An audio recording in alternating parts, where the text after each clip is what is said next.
Assalamualaikum warahmatullahi wabarakatuh. Kami dari kelompok 1 ingin sedikit menyampaikan materi tentang fungsi perencanaan dan perorganisasian dalam lembaga pendidikan guna memenuhi tugas mata kuliah manajemen pendidikan. Nah, langsung saja. Materi pertama akan disampaikan oleh Saudari Alfiatul Husna dan materi yang kedua akan disampaikan oleh Saudara Muhammad Mufid dan materi yang terakhir akan disampaikan oleh saya sendiri. Baik, di sini saya Alfiatul Husna sebagai pemateri pertama sedikit akan menjelaskan tentang pengertian perencanaan. Menurut Roger A. Kaufman, secara etimologi perencanaan berasal dari kata plan yang artinya rencana. Kemudian menurut John M. Eccles dan Hasan Sadili, secara terminologi perencanaan adalah suatu proses penentuan tujuan atau sasaran untuk mencapai suatu tujuan secara efisien dan efektif mungkin. Maka dari itu, perencanaan dalam lembaga pendidikan merupakan proses sistematis untuk merencanakan kegiatan dan penggunaan sumber daya guna mencapai tujuan pendidikan. Hal ini melibatkan identifikasi tujuan pendidikan, penentuan strategi, alokasi sumber daya seperti waktu, uang, tenaga kerja, serta perorganisasian dan implementasi kegiatan yang mendukung tujuan tersebut. Dalam konteks lembaga pendidikan, perencanaan berperan penting untuk yang pertama, menentukan tujuan. Yang kedua, alokasi sumber daya. Yang ketiga, penyusunan kurikulum. Yang keempat, evaluasi dan penyesuaian. Dengan memiliki perencanaan yang baik, lembaga pendidikan dapat mengoptimalkan upaya mereka untuk memberikan pengalaman belajar yang bermakna dan efektif bagi siswanya. Selanjutnya, fungsi perencanaan. Tadi sudah dijelaskan oleh materi 1, Saudari Alfia. Selanjutnya ada fungsi perencanaan. Apa saja fungsi perencanaan itu? Yang pertama, mengarahkan visi dan misi. Yang kedua, ada penyusunan kurikulum. Yang ketiga, ada pengaturan sumber daya. Yang keempat, evaluasi dan pemantauan. Dan yang kelima, ada adaptasi terhadap perubahan. Dan yang nomor 6, keselarasan dengan standar pendidikan.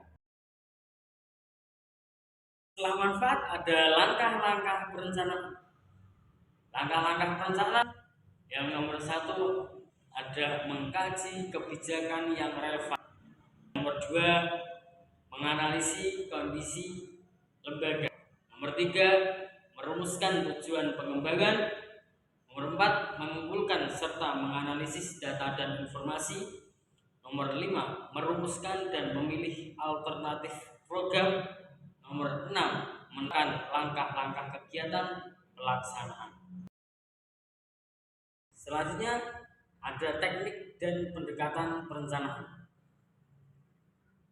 Nomor 1, pendekatan kebutuhan sosial, pendekatan ketenaga kerjaan, pendekatan keefektifan biaya, pendekatan integratif, pendekatan SWOT, dan pendekatan investigasi. Setelah perencanaan ada perorganisasian. Perorganisasi menurut Sihotan adalah kelompokan berbagai kegiatan untuk melaksanakan kegiatan.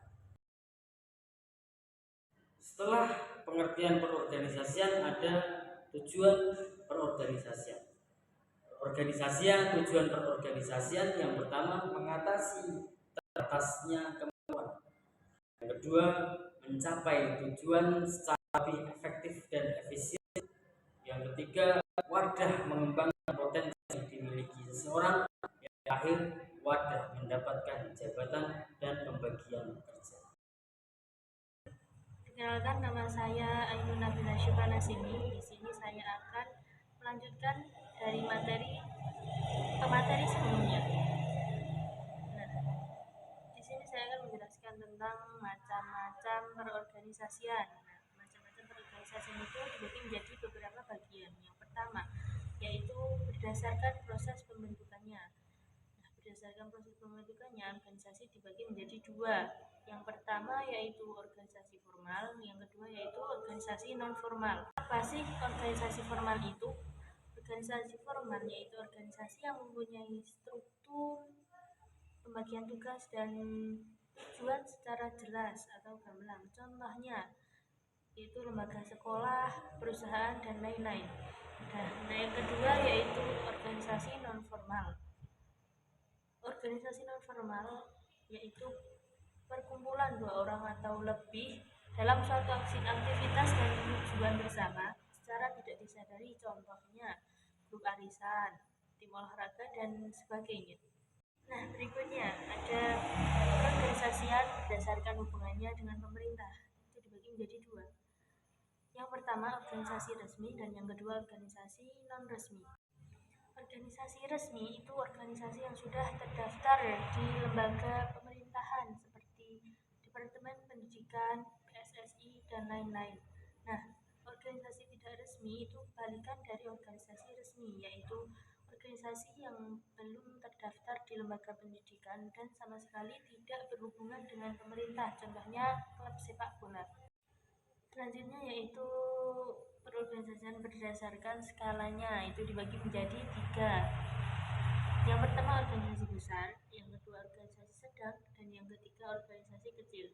Organisasi besar yaitu organisasi yang memiliki anggota yang sangat banyak, contohnya partai politik, asosiasi olahraga, dan lain-lain. Nah, yang kedua yaitu organisasi sedang.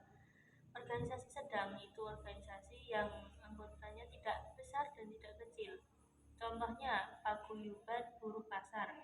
Dan yang ketiga yaitu organisasi kecil. Nah, organisasi kecil ini terdiri dari kurang dari 30 orang, contohnya organisasi siswa intrasekolah atau sering disebut OSIS dan PMR.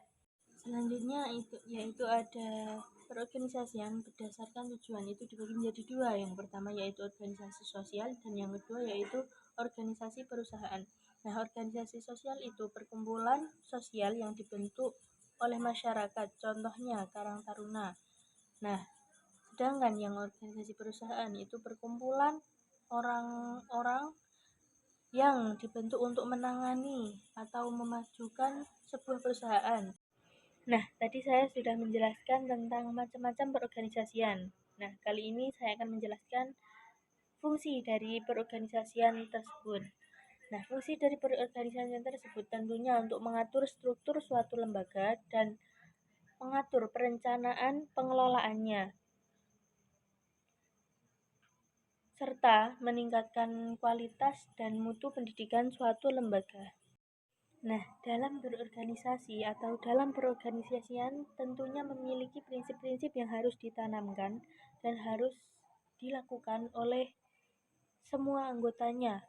Nah, yang pertama yaitu tanggung jawab, yang kedua yaitu disiplin, yang ketiga mempunyai kesatuan arah atau mempunyai tujuan yang sama. Selanjutnya ada keadilan dan ketertiban, dan yang terakhir itu harus mempunyai inisiatif yang tinggi.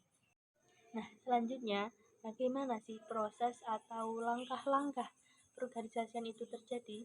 Hal pertama yang harus dilakukan yaitu menjabarkan seluruh pekerjaan. Jadi kita harus menjabarkan dahulu seluruh pekerjaan, lalu baru membagi pekerjaan dan tugas tersebut sesuai dengan bakatnya. Nah, yang terakhir tinggal bagaimana kita mengembangkan dan mengatur sebuah pekerjaan tersebut. Nah, mungkin sekian yang dapat kami sampaikan. Kami mohon maaf sebesar-besarnya apabila masih terdapat banyak kesalahan dan kekeliruan dalam penyampaian materi. Sekian dari kelompok 1. Wabillahi taufiq wal hidayah. Wassalamualaikum warahmatullahi wabarakatuh.